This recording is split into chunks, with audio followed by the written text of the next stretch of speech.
Okay, let's get started. So, why did you reach out to me and what do you want? All right, nice. So I figured we could just drop some nice profound knowledge and touch on some different topics.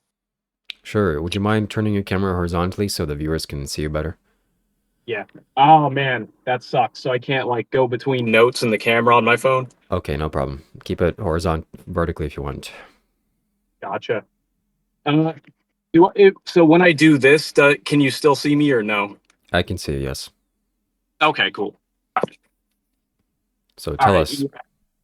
So I'd like to start out with a nice little poem before we start. Let me find it real quick.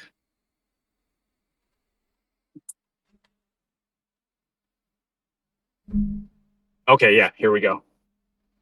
All right, because I think this will be a nice little profound start to the video. So, surrender yourself entirely to the space between your in breath and out breath. Let go completely of all control on the mind, body in this moment, and let your energy flow first from the middle of your head, then let it emanate out of the top.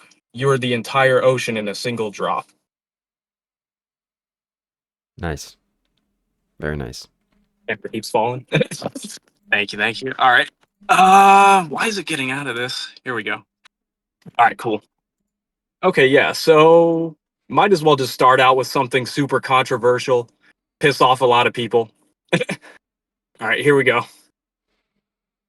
God and the devil don't exist. They're dualities of the mind and man. Dualistic man-made concepts. God is the unconditional compassion of a human being, and the devil is the apathetic contempt. And like I said, if you want to stop me at any time, throw in your own stuff you want to talk about, whatever, go right ahead, man. Like I've watched you and Leo, your guys' videos a lot. And a lot of the guests you guys bring on, I know I wasn't gonna say I was gonna talk about them, but you guys, I'm enlightened, you're enlightened, Leo's enlightened. I know it. We all know it. And whoever's saying you guys aren't, they're throwing in their spiritual ego.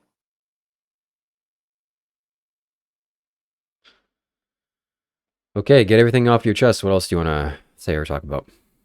All right. Yeah, I got some cool information here I'd like to definitely drop. And I think it'll help a lot of the viewers out. And, the more likes and views we get, the better, obviously. We can get this content out to more people and actually genuinely help people on their path instead of just battling each other. Actually, I would like to, I'm all for everything, battling, giving out free knowledge, whatever. But just for this video, nice free knowledge, help people. So, all right, let me see. What's the first one? I like this one a lot. Be totally involved on your path without becoming entangled. Do everything, but don't determine your level of internal satisfaction by how much of it you get or have. So, meaning don't become attached to the banks of the river shore, but continue to flow down it, whatever your path is, and to keep on your path and what you truly feel in your heart, you are set out to do and be. What's one message you want to share to my audience? Um, Let me see what would be one of the most important ones. I definitely would like to talk with you about semen retention as well, because why not? We have different viewpoints, I'm sure, and good things we can both add. But let me look here. Hmm. Okay, this is a good one. Enlightenment is about perfect geometry of your bodies and energy.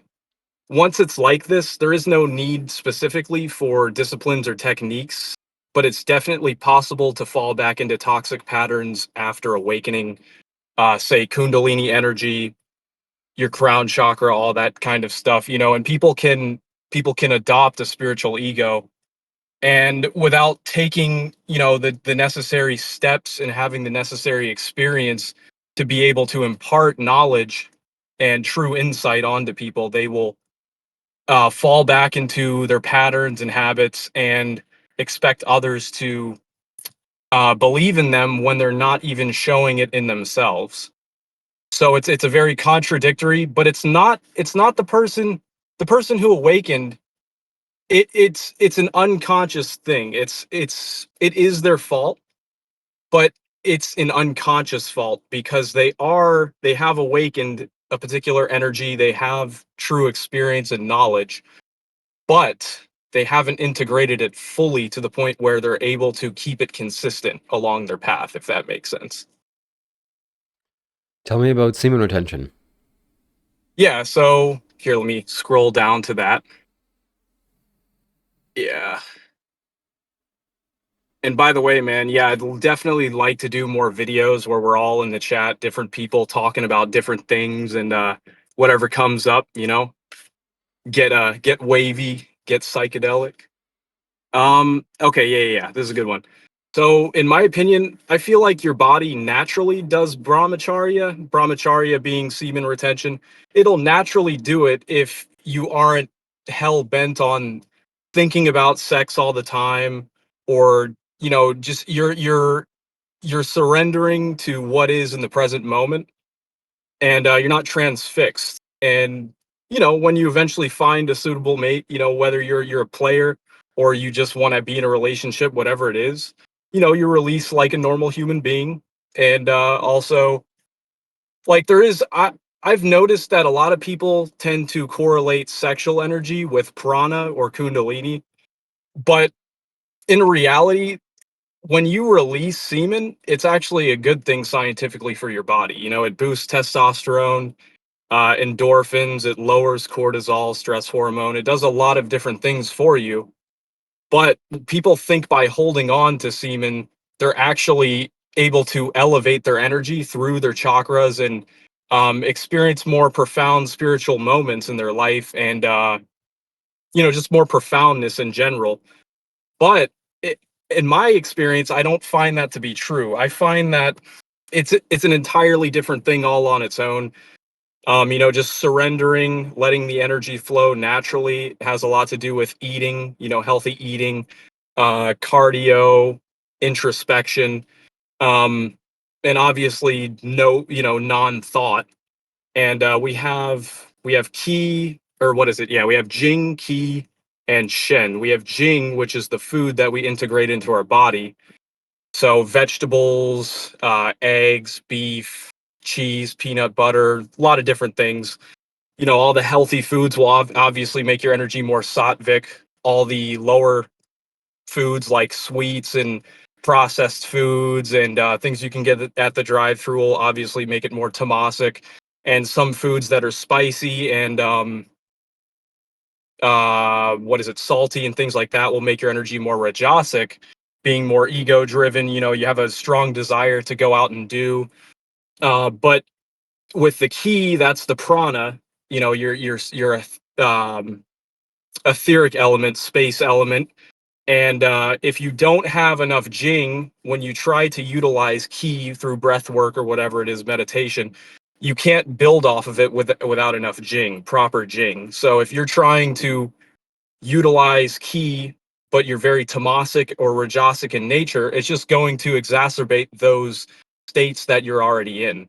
So you do breath meditation and you're already rajasic, you're going to be even more inflated in your ego, and that's not bad per se. Nothing is good or bad per se, but you're more driven to do and desire and attain, and your fulfillments are more in milestones instead of being totally surrendered and at peace in the present moment. And then obviously we have Shen, which is your spirit, your awareness, consciousness, and that comes obviously after you've mastered the last two. And I think what a lot of this is just my perspective from what I've experienced, because when I had a full Kundalini awakening and full ego death, didn't know who I was, and then left my body, came back and experienced all this knowledge and wisdom that I don't even believe should have been imparted to me. But now I realize that that was also an ego thing. Was like, okay, well, if you're meant to experience it, you're meant to experience it. But I think that what a lot of people think when they hear God is some sky dad being, who watches over everyone as like we're sons and daughters, but in reality, everything has a certain level of consciousness, and we all come from the source of that consciousness. And there's different levels to it. Obviously, when you manipulate your energy, your consciousness fluctuates in different ways, and not just on a physical level, but also on a mental level. So, So you're saying eating beef is positive pranic or positive food? say it again. You said eating beef and chicken and animal products is a positive thing. It really depends on how. So, obviously, killing an animal and eating it is, depending on how it's prepared and all that stuff. Once the animal's dead, y- it really has no effect per se on. It will make you a little bit more rajasic, but if you're mostly eating more vegetables and drinking enough water, getting enough sunlight, your energy can be much more sattvic, even if you're eating animal products as well. But obviously, eggs and fish being the two that are best for you. Beef is a little bit heavier, a little bit more rajasic, but you can still overcome that state by keeping your sattvic foods as well in the equation. And also like for people who are like bodybuilders or people who have really fast metabolisms because they're constantly on the go doing a lot of things. They need that protein. They need those substantial calories, that fat, that protein to keep their body going. I see a lot of people. I don't think it's Ramakrishna. I think it's another guru. I forgot his name. But he became enlightened and he just sat there and he let maggots just eat at his body and just sit in one spot because obviously it's like after enlightenment, what's there to do? You've experienced it. You've pretty much realized the world in its entirety and yourself. This mechanism that's the body and the human being, but for people like Sadhguru, for instance, he's become, I would say he's mastered his level of the body, the physicality, because even after enlightenment, he chooses to stay on this earth in his body form and continue to help others. So he needs a very nutritious diet. And obviously, he can fast for 2, 3, 4 days at a time, sit in one spot, do nothing because he's mastered his metabolism. He can fluctuate the energy pathways in his body. He can more than likely stop his pulse and his breathing and just do nothing. And but yeah, yeah, yeah, yeah. Sadhguru doesn't eat meat. Did he say that? Yes, he did. Okay. Yeah, see, he probably gets his protein and fat from other sources then, I'm assuming, which is not bad either. It's good too. Like he probably eats a lot of nuts and quinoa and other different sources of protein that are plant-based. And that's great. Like he can substitute the plant or the animal stuff for more plant-based stuff. And that definitely keeps his energy more sattvic for sure.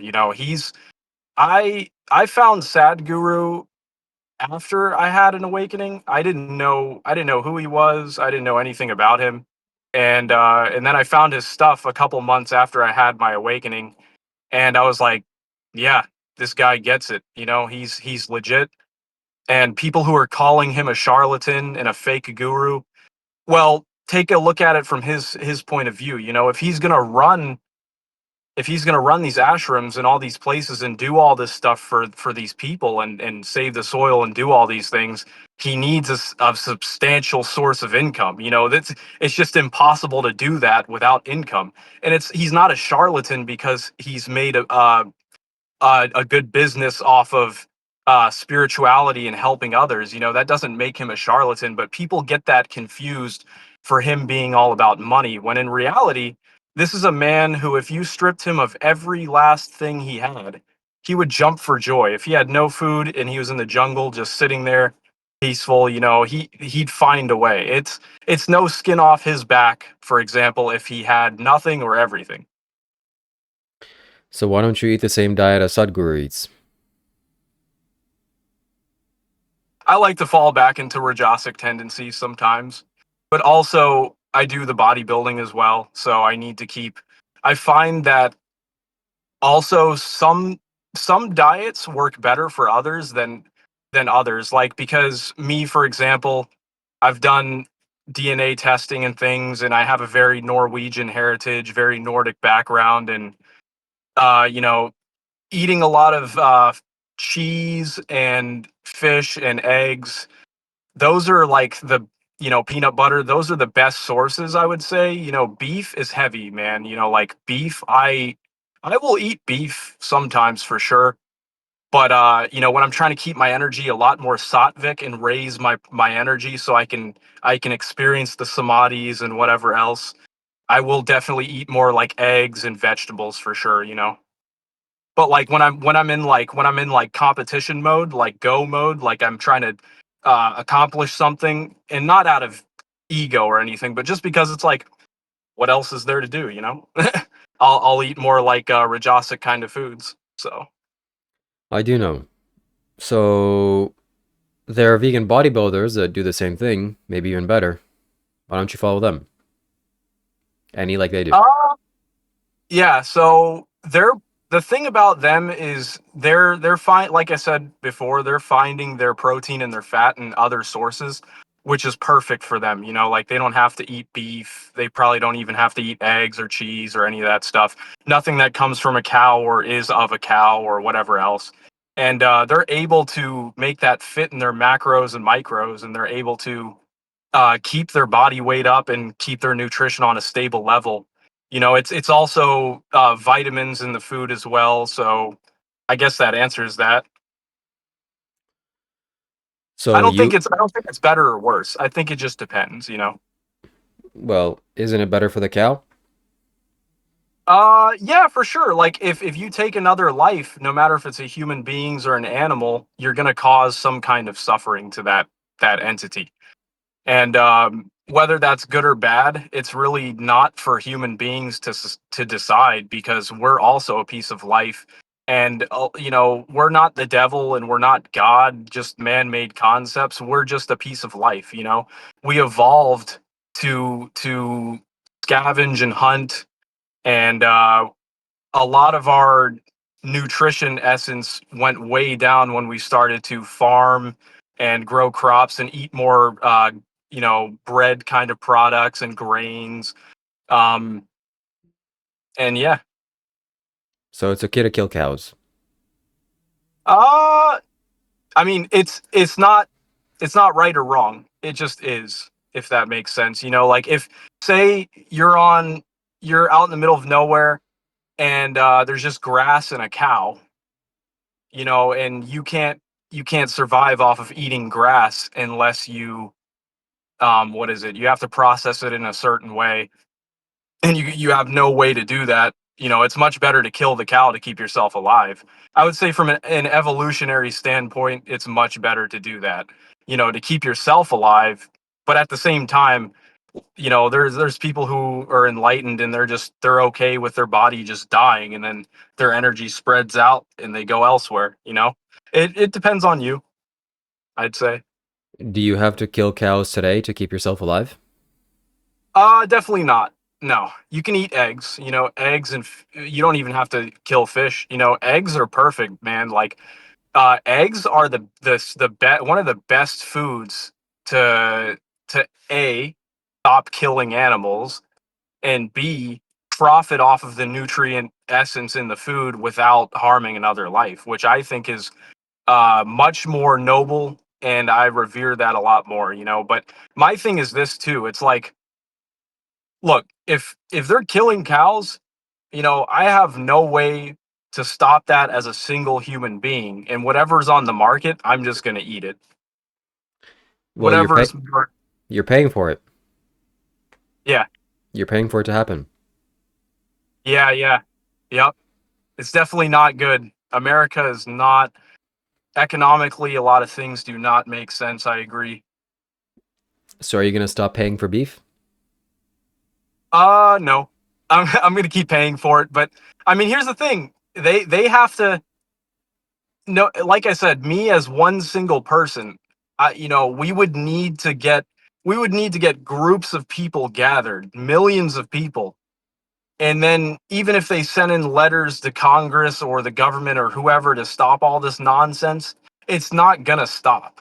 Like it's all these people in power already who are controlling everything, you know. It's like Osho, right?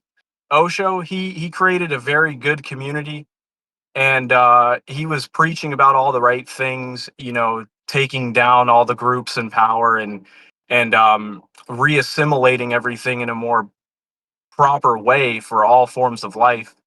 But then obviously his girlfriend came in and poisoned everyone and, you know, ruined everything. It's just it's like me looking into the future, you know, would I rather waste my time on myself or a world that could potentially or potentially not change? Yeah, understood. Got Yeah. it. The reason why the United States Congress or government is not going to stop murdering cows is because you want to buy them. Yeah, yeah. Yeah, but that's the thing. If like if I stop buying it, there's a million other people who are still gonna buy it. So it's like, you Well, know, not a how do we? million, but 999,991 or 99. Yeah, yeah, yeah. So But why don't you go in the right direction? uh, yeah, that's a good question. Yeah, like I said, it's just the ratio. It wouldn't affect the ratio. Maybe if we all, maybe if everyone, and I don't want to get into yugas or any of that other stuff because it's obviously Hindu belief and things. You know, it's based in belief. It's not knowing.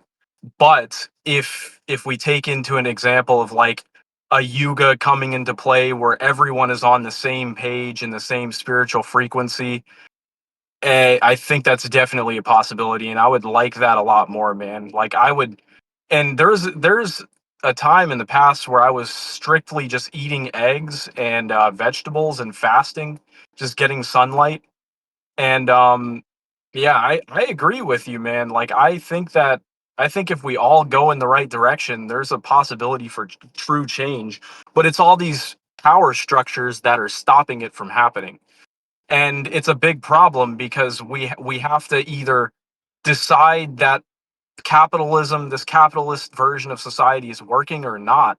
And then even if we decide that, it's like, how do you go about changing that with with where there's the possibility of getting murdered for it? You know, you become someone who gets murdered for that. You are the power structure that's preventing this from happening because you want to buy it. Yeah, yeah, me as one single person, yes. But like I said, there's like the 999,000 other people, you know, may never agree with us. And it's difficult to change that in one lifetime. Yeah. Also, we're not talking about mathematics here. We're talking about life, living beings. It matters for Yeah, that one cow that is not going to be slaughtered because you didn't pay for it to happen. right. So my thing is that if if I'm not the one killing the cow and it's already on the market, you know, and it's already dead, it's already packaged and it's dead, then I might as well just eat what's available, you know, until there's a massive change, and then I'll go with it, sort of thing. But that being said, you know, if I'm in my full, you know, just surrender state and I'm not worried about any kind of ego driven desire or trying to attain something that's temporary ultimately in nature, then I'll just sit there and eat eggs and vegetables again, you know? There's no point. Do you know what the egg industry does to male chickens that they can't profit off of or benefit from? Tell me. They throw them in the grinder while they're alive. Oh, wow, that sucks. So That's terrible. every time you buy eggs, you're funding that industry for doing it more. Yeah.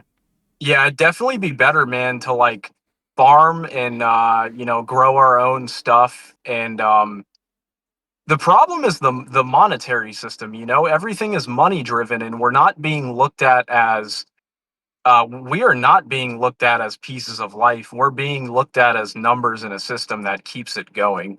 And that matrix is doomed to fall, you know, maybe not in this lifetime or the next, but eventually in some way. You know, all empires fall, you know, the Roman Empire, All empires will eventually fail or they'll adapt and change. Yeah. And I think too, like when they kill an egg though, I think that's a lot better than killing a live cow because just like a human embryo, it's not a full piece of life until it's delivered, it's birthed. So technically the consciousness is not there for it to realize it's being offed, but it's still not good, obviously. Like it's just like um cutting yourself for no reason. It's like why? Yeah. Do you think that the chicken wants you to take the egg from it and eat it? Yeah, definitely not. No, but that's also an animalistic attachment to its own offspring. Like this is a problem with a lot of parents as well with kids is that they become attached to the child instead of letting them flower and grow into who they may be without that conditioning being imparted. It's like I find also a lot of parents are so attached to their children that in their family that they don't see strangers as themselves, like as another piece of life. Like you are my brother in reality, but the way people are conditioned, it's like, oh, I don't know you. You're not even in my scope of reality, so you don't matter. And that's a big problem, man. Like I love what Sadhguru's doing, with all his ashrams and getting people to meditate and find the true essence of compassion within in life and all that. Yeah. Got it. Yeah. Okay, that's it, my friend. I think that's the end of our podcast for this episode here today. Do you have any final Yeah, yeah. words? Here, let me go back to my notes. I mean, do you have more time or you just want to end it? I got 5 minutes. Let me see if I can find one last thing to impart here for everyone.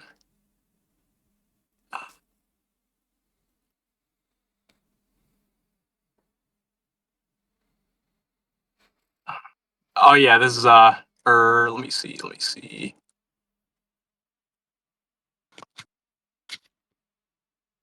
Okay, so two things, and then this will be the end of it. So first one, Ramakrishna, and I knew I was gonna say I'm not gonna steal anything or take anything, but these are good quotes, and I find to resonate with them very highly. So we'll just say this one right here.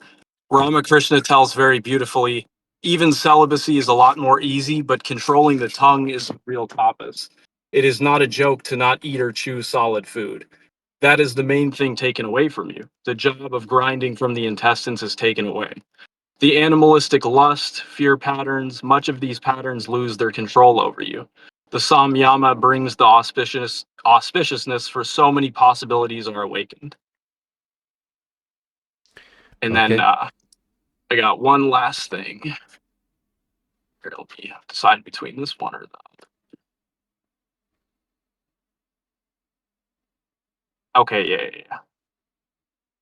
Yep. So it says, do you have the capability to see, or do we have the capability to see without a personal perspective?